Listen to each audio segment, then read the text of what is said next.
மயிலாடுதுறை அரசு மருத்துவமனைக்கு டிரஸ்ட் மூலமாக 42 லட்சம் ரூபாய் மதிப்பிலான அதிநவீன வசதிகளுடன் கூடிய நடமாடும் ரத்த சேகரிப்பு வேன் வழங்கப்பட்டது. மயிலாடுதுறை மாவட்ட அரசு மருத்துவமனைக்கு ஸ்ரீ சந்திரசேகரர் டிரஸ்ட், PKF மற்றும் ஆர்கியான் கெமிக்கல்ஸ் மூலம் 42 லட்சம் ரூபாய் மதிப்பீட்டில் நவீன வசதிகளுடன் கூடிய நடமாடும் ரத்த சேகரிப்பு வேன் வழங்கப்பட்டது. மயிலாடுதுறை அரசு தலைமை மருத்துவமனையில் சுகாதார பணிகள் இணை இயக்குநர் பானுமதி தலைமையில் நடந்த நிகழ்ச்சியில் சிறப்பு அழைப்பாளராக கலந்து கொண்ட TRO உமா மகேஸ்வரியிடம் நடமாடும் ரத்த சேகரிப்பு வேனில் ஆவணங்கள் மற்றும் சாவி ஒப்படைக்கப்பட்டது.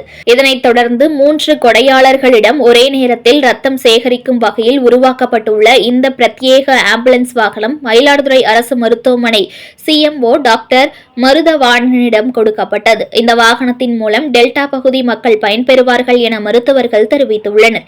இந்நிகழ்ச்சியில் முன்னாள் MLAக்கள் ஆசைமணி, குத்தாலம் கல்யாணம், ரத்த வங்கி மருத்துவ அலுவலர் டாக்டர் அருண் உட்பட பலர் கலந்து கொண்டனர்.